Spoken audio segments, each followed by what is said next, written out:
Yan po ang simbahan ng Our Lady of Peace and Good Voyage dito sa Antipolo City. Ang simbahang dinarayo ng maraming pilgrims.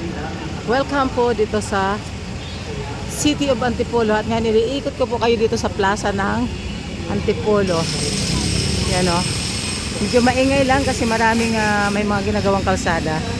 Ito yung pinaka-entrance.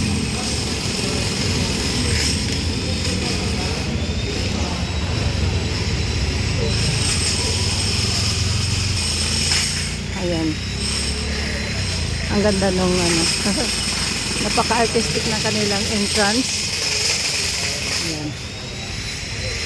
May horse na mahaba ang liig. Horse? Giraffe pala. Mali-mali yung host. Ay, nako. Ayan na. Sa mga makagala dito sa Antipolo, huwag niyong i-miss na umikot dito sa plaza. Dahil napakaganda. Lalo na ito pag sa gabi dahil napakaraming ilaw dito. Ayan. Excuse me nga po. Yung ating mister po yun. Ayan na nga. Bubungad sa inyo dito sa Antipolo. Kung saan ang may kapistahan dito na kung tawagin ay Sumanka. Which symbolizes ng primary products ng Antipolo na ang suman, kasoy at mangga. Ayan po.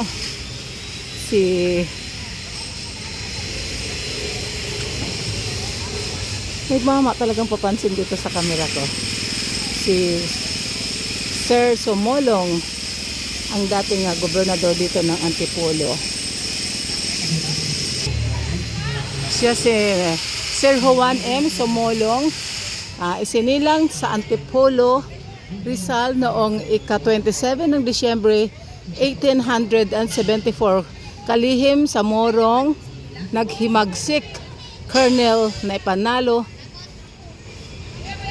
ang usapin ng L. Rina Minsin. Ayun, basta isa siyang nagkipaglaban para ipanalo yung kapayapaan ng ating bansa kasama ni Dr. Jose Rizal. Kung hindi ako magkakamali, correct me if I'm wrong, guys. Ayan, napakaganda ng plaza. At lalo na sa paghapon, ito ay punong-puno ng mga tao dito dahil maraming namamasyal dito. At itong lugar na ito ay may colorful fountains dyan na nakaka-enjoy. At yung ayan yung ano ba yun, yung tirahan ng mga nono sa punso na gusto kong pumasok doon. Ayan yung palakang gubat, mayroong snail, mayroong swan, may paru-parong dumadapo sa bulaklak kunyari ng water lily. At pwede mo din umakyat doon sa taas. Mayroon doong picturean, may pa-heart. Ayan. Napakaganda ng kanilang mga artificial tree. Ayan yung another entrance or exit papuntang simbahan.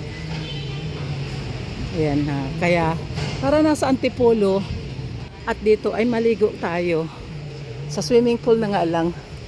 Ito, gusto ko itong pasukin eh. Ano bang mayroon dito? Pasok natin guys. Tara. Pasok natin. Yan. Wow. Napakabongga naman ng loob nito guys. So, aircon. Ayan. Popo. Nagbibideo ako sir. Tapos okay lang po.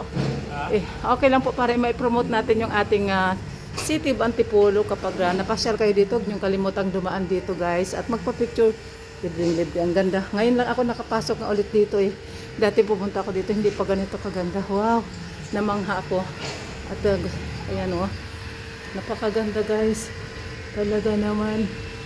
Yeah. Daming pwede magpicture doon. Ayan o.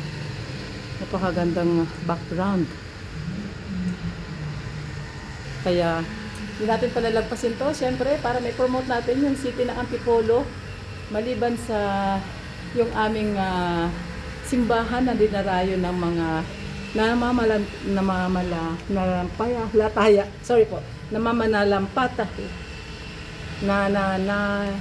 palataya na gustong makapunta sa ibang bansa dahil ang aming patron saints ay ang Our Lady of Peace and Good Voyage, kung saan yung mga namamanata na makapunta sa ibang lugar ay nagwi-wish sila at almost 90% ay natupad ang kanilang mga pangarap. Siyempre kung para sa iyo, ipagkakaloob talaga ng Panginoon yun, di ba?